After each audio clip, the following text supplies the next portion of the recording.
Continuamos en @meridiano_CNI. Recuerde nuestro canal en YouTube, Canal Nacional de Informaciones CNI. Revise ese canal, chequelo. Si le gusta, suscríbase. Si le gusta mucho, recomiéndeselo a un amigo. Si le gusta demasiado, promociónenos abiertamente. Es @meridiano_CNI, transmitido en los estudios de En Televisión, en el 31 de Claro y Win 33 de Aster y Altiz, en la web entelevisión.com. Retransmitido por Canal América en los Estados Unidos, también por Canal Nacional de Informaciones CNI. Iniciamos la semana luego de que se armara un avispero en las redes sociales en el fin de semana. Estaban alborotadas por el anuncio del gobierno de colocar y aumentar impuestos. La punta del iceberg de las intenciones del gobierno, primero 3% de aumento a todas las compras realizadas en moneda extranjera con tarjetas de crédito y débito, además de servicios digitales que ofrecen empresas extranjeras para consumo local. Esas empresas extranjeras, ahí está, entre otras, Netflix.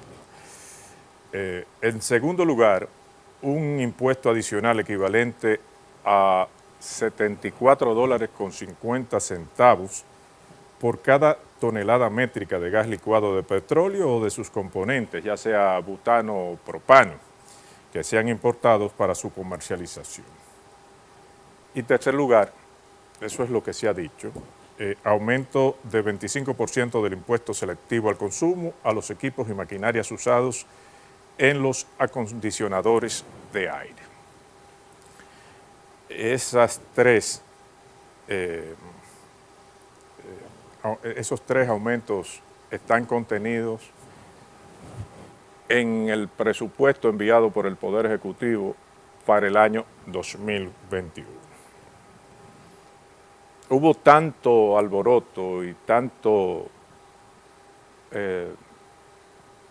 decepción por parte de la ciudadanía,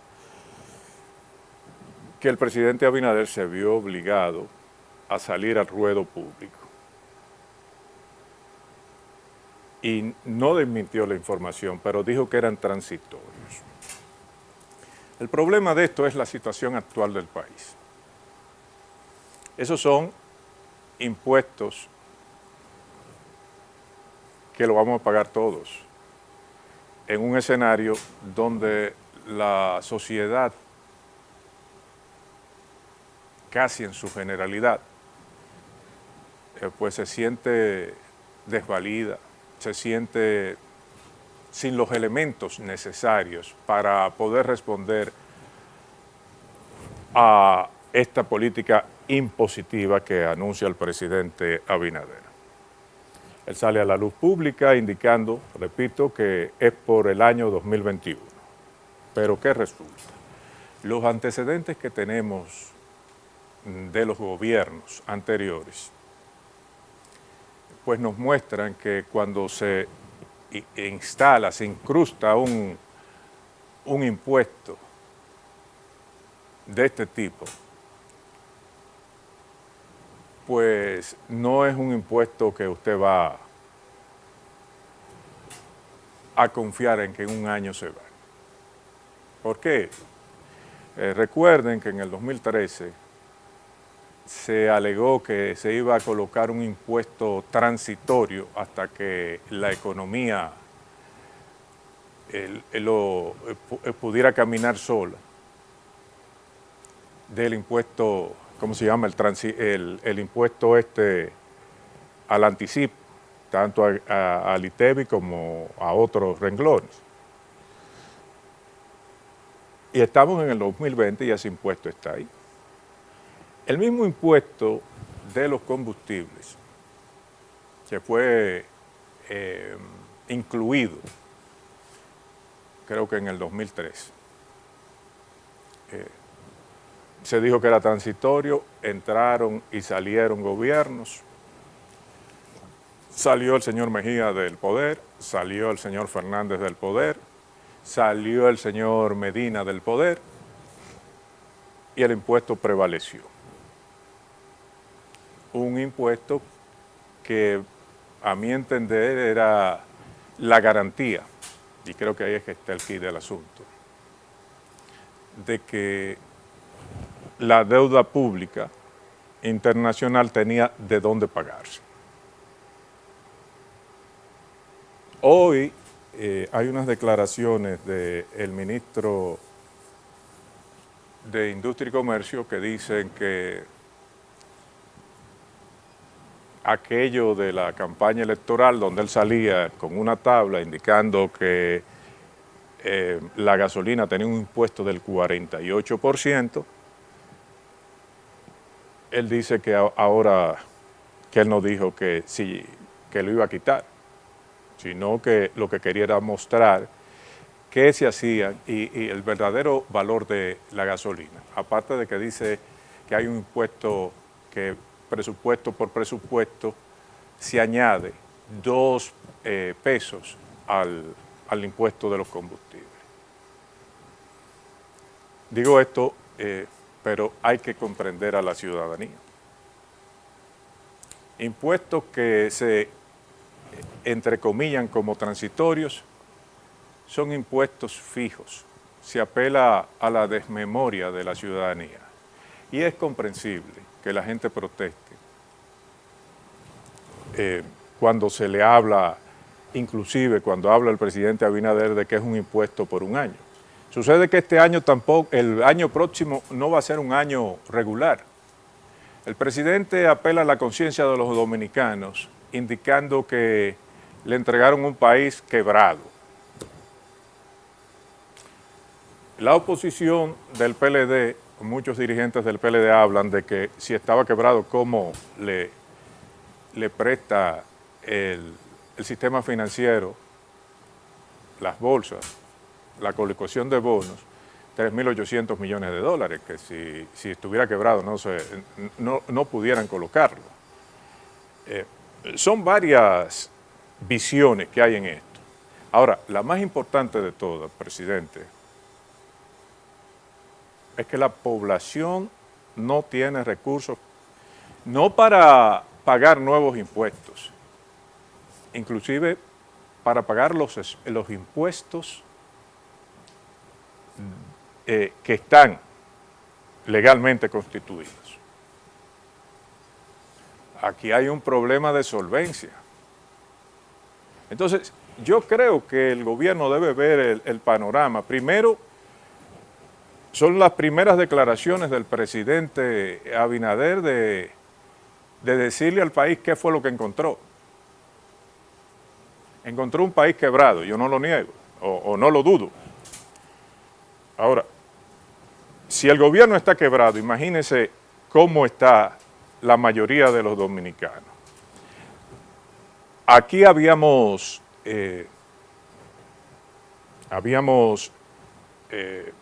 exhortado al gobierno a que aligerara la carga de los dominicanos, no del gobierno, de los dominicanos.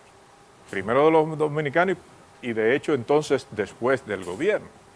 Porque ¿qué vamos a hacer con una población sin trabajo? Se anuncia que en el sector formal más de 1.300.000 personas han perdido sus empleos por causa de la pandemia, del coronavirus. Eso es en el comercio formal, en el trabajo formal. ¿Y cuántos habrán perdido su sustento de vida en el trabajo informal, que es mayor que el trabajo informal, según estadísticas de los organismos del Estado? Entonces, ¿qué solución le buscamos a esto? Yo había hablado, queriendo exhortar al gobierno, de que un mecanismo que tiene a la mano para controlar este disgusto de la población, en parte, no es aumentar impuestos, sino apelar a lo que apelaron las sociedades chilenas y las sociedades peruanas, de devolverle a los trabajadores el 30% de sus ahorros para los fondos de pensiones. Usted no hace nada como ciudadano teniendo fondos de pensiones que no le van a garantizar la vida luego de su jubilación, porque hemos insistido aquí que el proceso devaluativo de las monedas, de la moneda dominicana, pues lleva a que en 20 años todo se cambie y que lo que sea hoy un buen sueldo para mantenerse o un sueldo estable para cubrir necesidades básicas de vida, pues en el transcurrir de 20 años sea risible. Que pongo el ejemplo del 2004 al 2006. En el 2006 creo que el dólar se llegó a cotizar hasta 26 por 1. Un dólar por 26 pesos dominicanos. Hoy, imagínense que esas personas, solamente imagínense, en el 2006 hubiese empezado a cotizar y que en el 2020 salga del sistema y entre a colectar, a pensionar, a recibir su sueldo. Hoy está a 58 el dólar. Entonces, en términos reales, en una economía dependiente del dólar, hasta para criar pollos, hasta para las cosechas, usted va a recibir menos de la mitad hoy en día de lo que usted cotizó en el 2006. Entonces, yo no veo dónde está el peligro de que el presidente Abinader tome una medida de ese tipo, olvidándonos de los temores de ciertos sectores. En Chile esos temores eran iguales y en Perú también. ¿Y qué resulta? Que una vez aprobado esos fondos y devuelto a los trabajadores, las economías de esos dos países sudamericanos se han activado.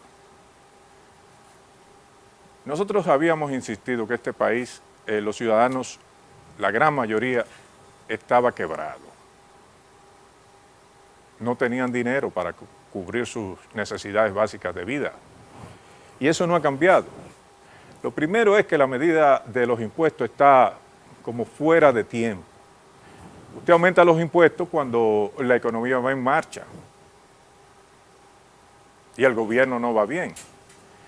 Pero si usted mismo o parte de su gobierno dice que solamente con un impuesto, el de la gasolina, el de los combustibles, el gobierno se gana 48% del costo del total, que eso va al impuesto. En una situación calamitosa como la que estamos viviendo, entonces eso sería colocar al ciudadano normal frente al paredón, al no poder cumplir sus necesidades básicas. Yo decía que la única alternativa que tenía el gobierno para llegar a enero era eso, porque iban a surgir desórdenes de la población, porque no tienen el sustento, porque no pueden cubrir sus necesidades básicas de vida.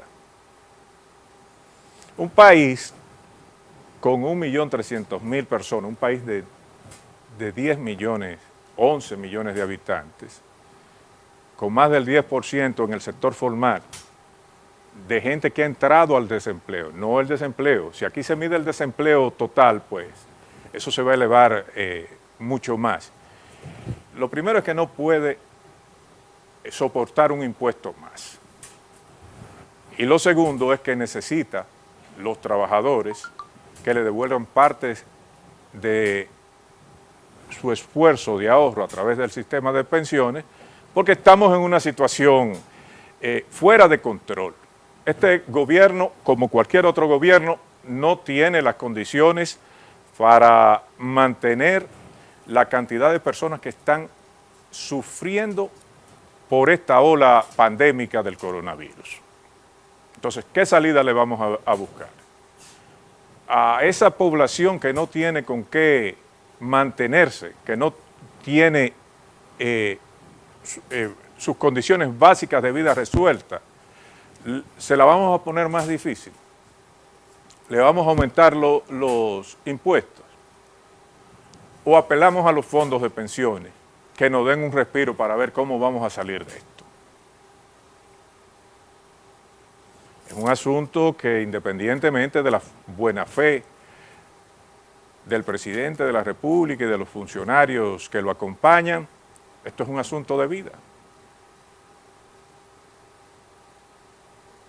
Y ya empiezan a manifestarse gente con razón y sin razón, mezclados todos, exigiéndole al gobierno que resuelva todos los problemas del país, lo cual es injusto también.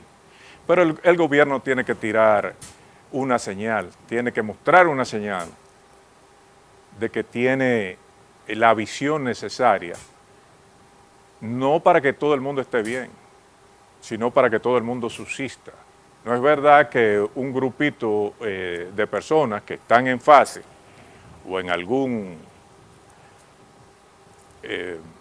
programa del gobierno en cuanto a enfrentar la pandemia va a mantenerse con esa cantidad de dinero tan pírrica, pero que el país no puede dar más. Apelamos a la conciencia del presidente de la República y a que tome el toro por los cuernos. El problema de la justicia es otro problema, porque veo que se están mezclando dos cosas. La justicia tiene que seguir su curso, pero el presidente tiene que proteger a su pueblo. Luis Abinader es el presidente de todos los dominicanos.